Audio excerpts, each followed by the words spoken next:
Hello, you're watching TelecomTV and we are at Mobile World Congress 2015 in Barcelona in Spain, and I'm very pleased indeed to be talking to Scott Belcher, who's the CEO of the TIA, the Telecommunications Industry Association in the United States. This is going to be, and it should be, quite an entertaining interview, Scott, because I think we're coming from different sides on the net neutrality debate. I don't know why. Oh, you would say that.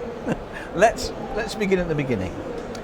There's just been the vote in the FCC, which was won 3 votes to 2 by the net neutrality lobby, saying no, we're not going to have paid for fast track traffic on the open internet, which means that the likes of AT&T, Verizon and so on, Comcast, are somewhat annoyed by this, to say the least of it. Now, your organisation represents these big companies. First question to you: why are you so angry that the vote has been lost? Well, first of all, we don't represent the carriers. We represent the supplier community, the people who build the network. Build the networks, right? And so why we're so angry is really because we're concerned about the impact on building out the network. We spend more than $78 billion a year in the United States on the network, and the internet is a network. And so this decision is going to create multiple years of uncertainty, and it's going to drive down investment in the network, and we're not going to be able to keep up with demand. So users are going to be the ones that ultimately suffer. I'm not so sure that I agree. In fact, I definitely don't agree. From my side of the pond in the UK, looking over to you in the States and seeing what we have and what we get from our ISPs and the lower cost. I travel to the United States a great deal. I know lots of people. I've got relatives, and I see what they pay for their monthly bill for internet access and everything else. It's high, very high indeed compared to the UK, very high.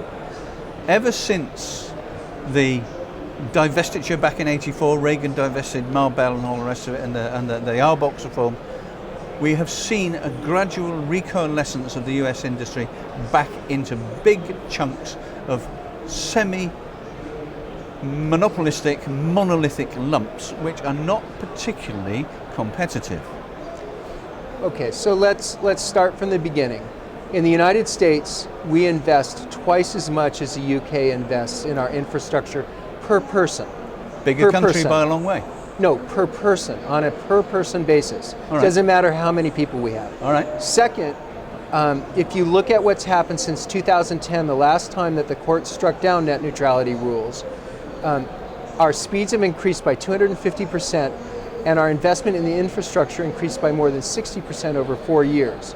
It's not broken in the United States, and the last thing we need is an overzealous government regulating the internet that isn't broken and that's working. We have the best internet in the world in the United States, and we're now putting it at risk. Well, what kind of, when you say this, that it's going to slow down and affect investment in this way, why? Because of the uncertainty associated with the application of these rules. This is a Trojan Horse. So they've applied a statute and a series of rules that were created in 1934 to deal with monopolies. Yes. And to deal with something that is as arcane as the Morse code. And they're applying it to the internet. It makes no sense at all. It's not broken. And so if you apply it to the internet, you're giving the FCC this incredible regulatory authority that they don't need. And so that creates uncertainty on the part of the carriers. The carriers are going to file a lawsuit. We've got Congress who's going to act. So for the next 2 or 3 years, we're going to be facing a set of circumstances in which the people who run the internet don't know whether to invest or not, and don't know that they can recover their return, they can get their return on investment. Democracy. UK is a democracy, the United States is a democracy.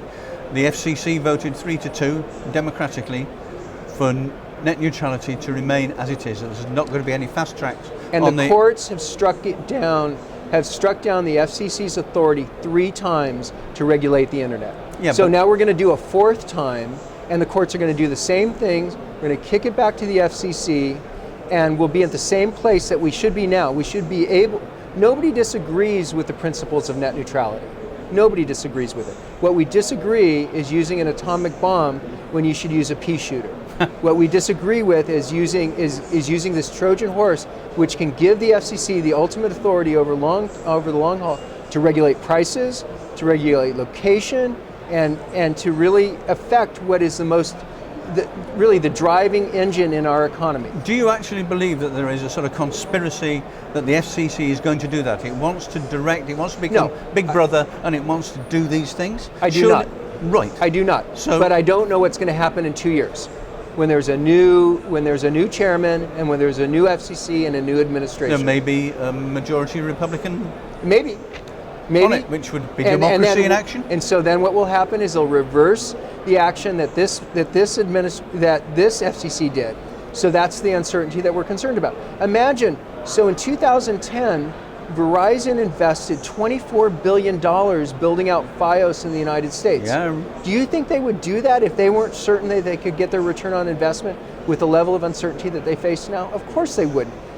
These are businesses. These are businesses that need to have a return on their investment. Nobody denies that for a second. I wouldn't, not talking communism here, nobody denies that enlightened capitalism works. So who's going to pay for the build out of the infrastructure? Well, a lot of the infrastructure is already there.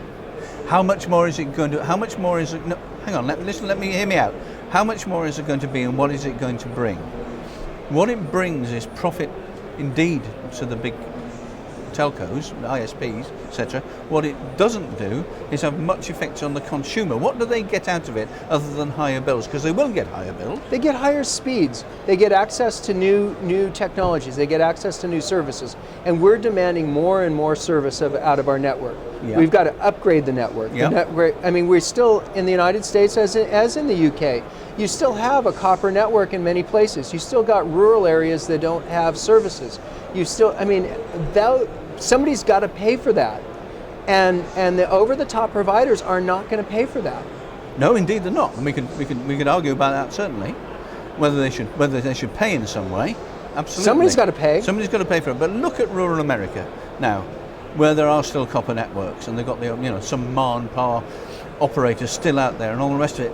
The reason why they're there, and the reason it's still copper, is because there's no profit in it for the big companies to go to rural areas, because the demographic and the amount of population there isn't sufficient for them to invest. So how does applying Title II rules to that change things? They're not investing now. If they had invested, there wouldn't be a copper network, and there wouldn't be all the. And they need to be able to get a return on their investment. We're agreed on that. We're agreed. And so the way that you're going to get competition is you're going to, as cellular, as wireline, and as cable start to provide the same level of services, whether it's digital, whether it's cell phone, we're now bundling. That's how you're going to get the competition. Okay, now, telco and ISP carries data, whatever that content may be. That's what it's there for, to carry it. It's not there to either probe into it and see what's being carried, interfere with it in that way. It's to carry it from one place to the other. And I understand the argument about the OTT players, believe you me. So it's carrying it from one place to another. Why should there be some traffic which is prioritized over others merely because somebody decides if you want to get that quicker, you've got to pay more for it? I think there should be. Why? Why not? That's the American way. That's the way capitalism works. Do you pay for a business class ticket when you travel? Sometimes. Some people do. Sometimes. You should have that choice. As long as there's not a degradation in service, and as long as you and I can get everything that we need out of the. I'm opposed to slowing down traffic and throttling traffic, clearly. Yeah. This is what I was coming to. And every time that's happened in the United States, it's been addressed. So why are we creating a new regulatory regime to deal with it? So if you want to pay for faster speeds, you should be able to pay for faster speeds. But you've had that de facto, because what's happened, I'm glad you brought this up because I was going to bring it up next, is we've had lots and lots of instances and periods of where traffic has been deliberately throttled, and it's not been acknowledged that traffic has been throttled, and preferential treatment has been given to some traffic by not being throttled, and it wasn't ever admitted to. So I don't think there's been lots and lots of examples. There probably have been examples. But the beautiful thing about the American system is we've been able to address it. It stopped. either through the FCC actions, through the court system, or through business practices, it's been stopped. So again, why take this atomic bomb and apply it where it's not necessary? The system is working. I can't remember the guy who said it. One of the pro net neutrality people said, "We have faced down the biggest, most powerful lobby of vested interests, and we've got this vote, and the internet's going to be left alone for now, as it is, and we've beaten them." You don't think that's happened? I don't. I think what they've done, I think it's naive, and I don't think that they fully appreciate what they're doing to investment and what they're doing to the long-term provision of services to the public. I think we're going to all suffer for the next couple of years until this gets straightened out. Suffer in what way? People have their services now. It's adequate in some places, good in others. Okay, so Rob Shapiro, who is an economic advisor to President Clinton, has done an analysis of this. Yeah. And his analysis is that the application of Title II could result in a decline in investment of up to $45 billion. That's more than half of the investment that we make in our infrastructure on an annual basis. That's not good. So that's the carriers, that's the suppliers, that's the consumers, that's our economy, and that's jobs.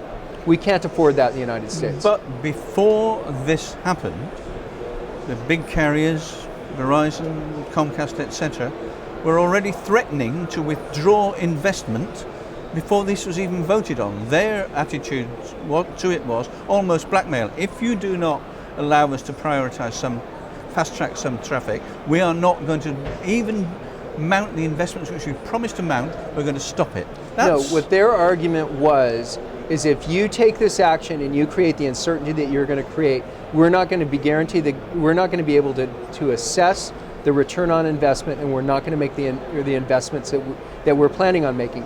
And as I've traveled around the country in the United States and met with suppliers, they're seeing their investment being reduced, and they're changing their budgets for 2015 already. And this is based on that. This is based on this uncertainty and based on their concern. Right, so what do you think is going to happen in the immediate future? Where there's talk of the court case, there's talk of Republican action, etc. So two things are going to happen.